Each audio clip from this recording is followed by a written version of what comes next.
I would be remiss if I didn't tell everybody I was an alpha man. You know, they say you can always tell an alpha man, you just can't tell him much. Oh, okay. All right. Our morning speakers. I need quiet. I need quiet.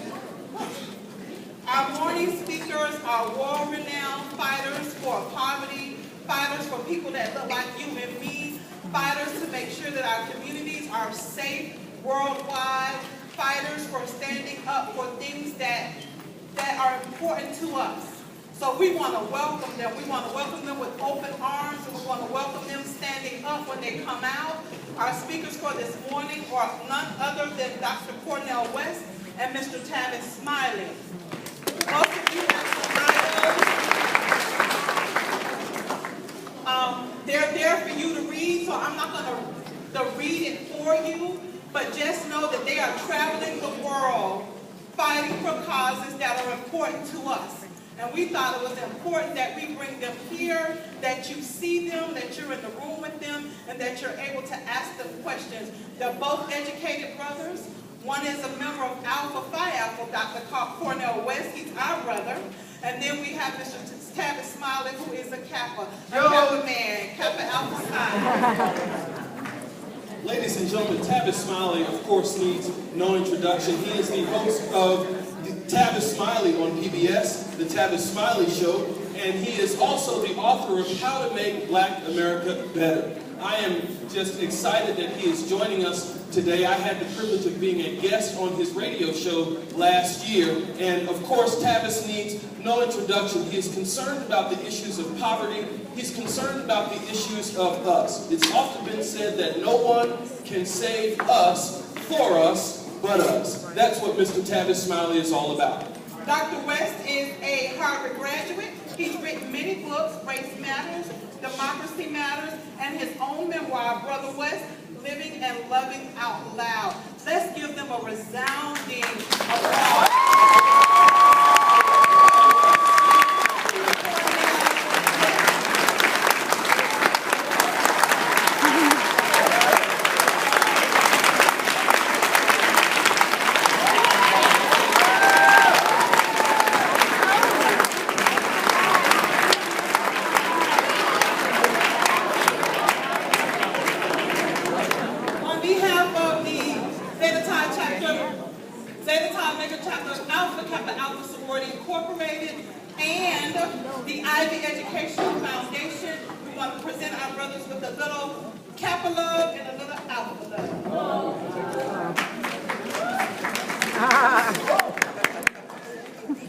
Thank you.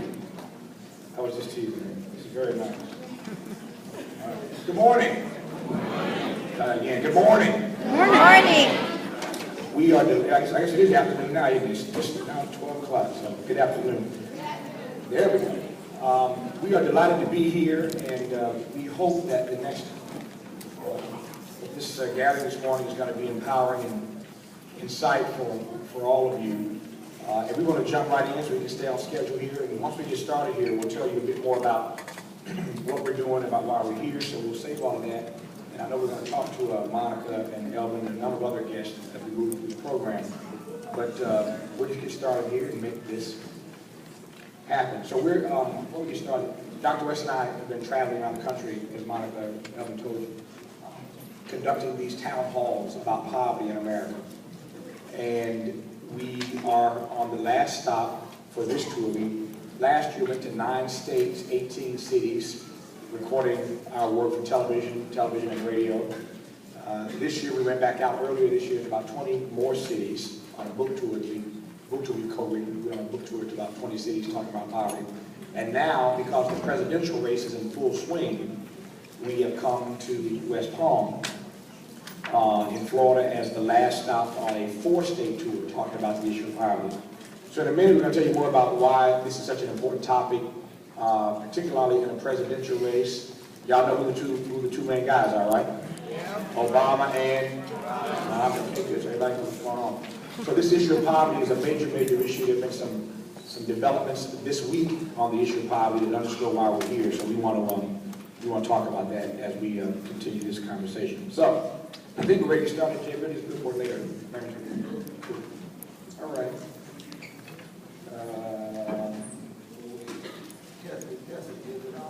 No, is it on? Can you hear me all right? Yeah. Might have to forgive our voices. We have been talking for 4 days, but I just want to say, I'm blessed to be here. Let's give a hand to our dear sister Monica.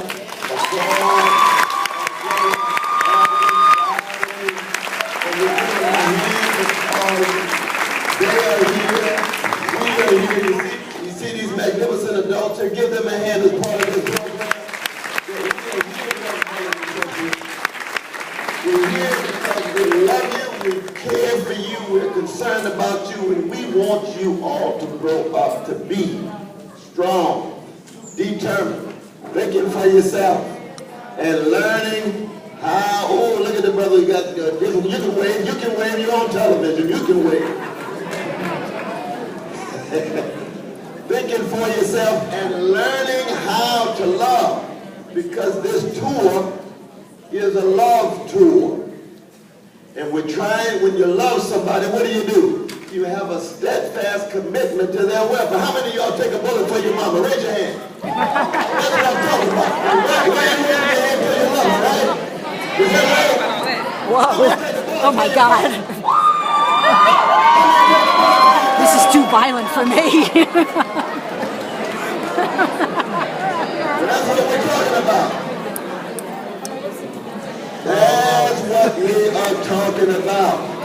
We want to keep that love alive. Never forget that.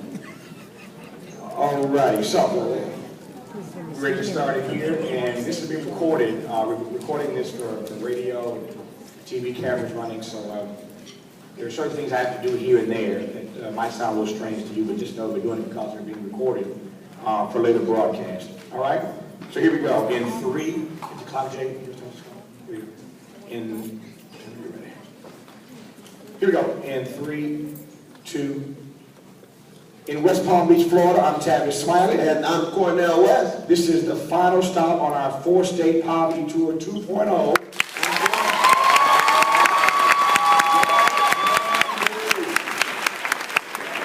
We are at the Franklin D. Roosevelt Middle School. How fitting is that? That we closed the poverty tour at the Franklin D. Roosevelt Middle School. Yeah, Roosevelt was concerned about working people and poor people. He was indeed. No, and that's very important because he came from the vanilla side of town, didn't he?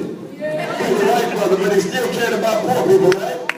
So it's a human affair, right? Humanity. I don't care what culture, that's what the love train's about.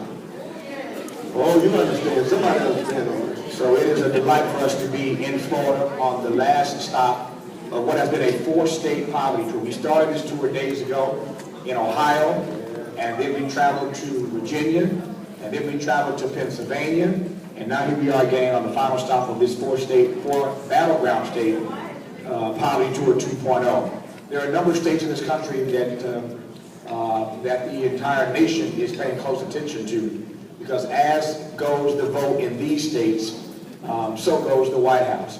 So Florida, Florida is perennially at the top of the list of states to watch in any major election.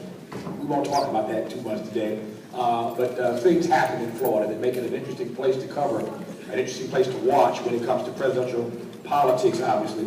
And so again, fitting for us to be at the Franklin D. Roosevelt Middle School here in West Palm Beach, Florida, for the last stop on what has been a wonderful tour of trying to raise the issue of poverty higher on the American agenda, particularly in this presidential election year. More about that in case you're just tuning in. Let me start this conversation, though, first of all, by thanking the school district and by thanking specifically Franklin D. Roosevelt Middle School for having us here. Please thank the school for allowing us to speak.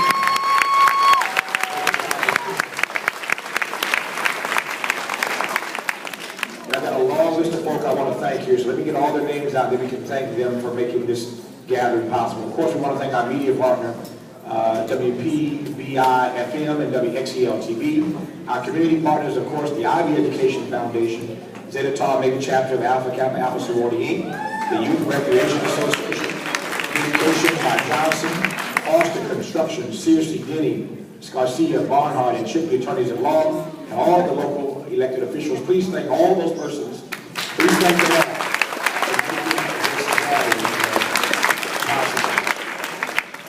this is fascinating, Doc, because we had a number of audiences across the country where we talked to all ages as we discussed this issue of poverty.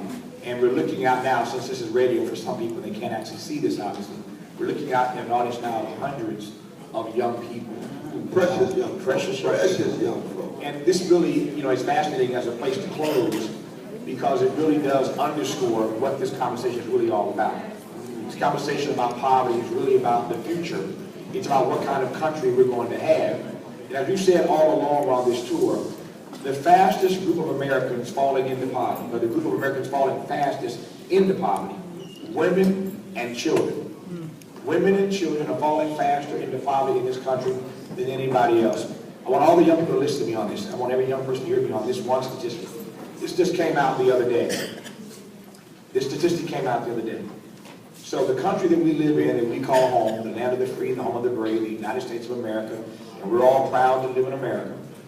But in this country, tonight in America, 50 million people will go to bed hungry.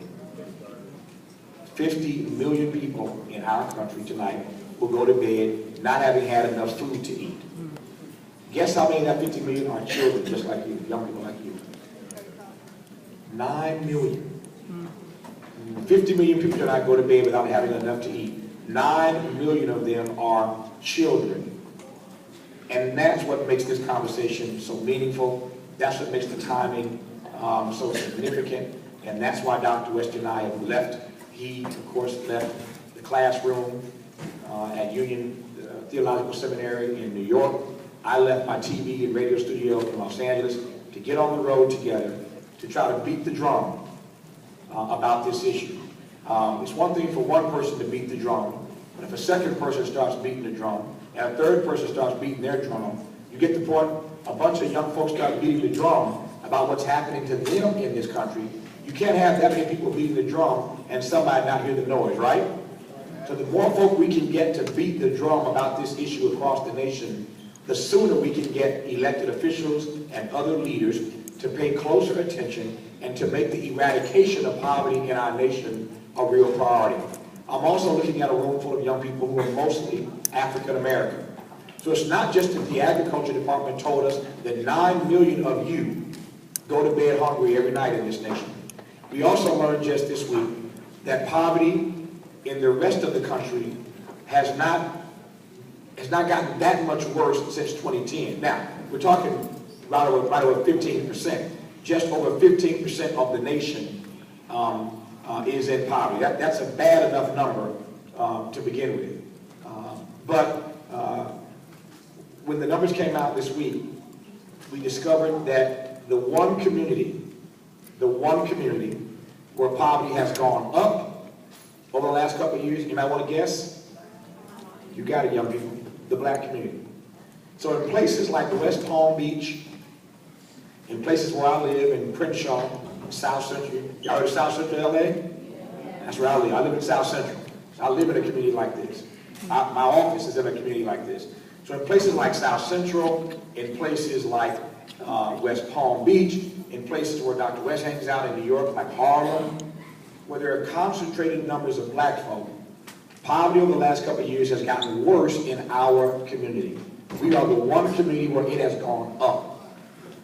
So I want to say up front that we're here today, and I'll let Doc have his own say here, and I'll bring Brother Elvin in this conversation.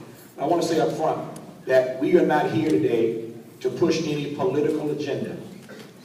We are not here today to take sides.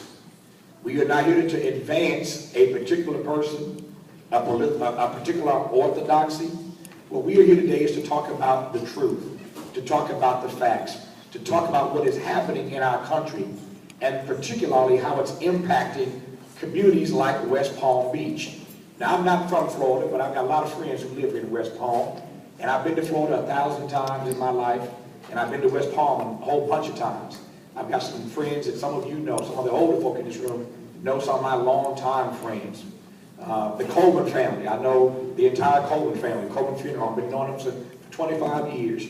The Kinsey family, I know Bernard and Shirley from West Palm, Bernard is from here. They're my neighbors in LA. So I know a lot about West Palm, and I've been here a number of times. I've known Elvin for years, and he, of course, is from West Palm. So I know this community, and I know the distinct difference between what it means to live and work in West Palm and what it means to live and work in Palm Beach. I get that distinction. And in a very real way, although it may be impolitic to say, that's a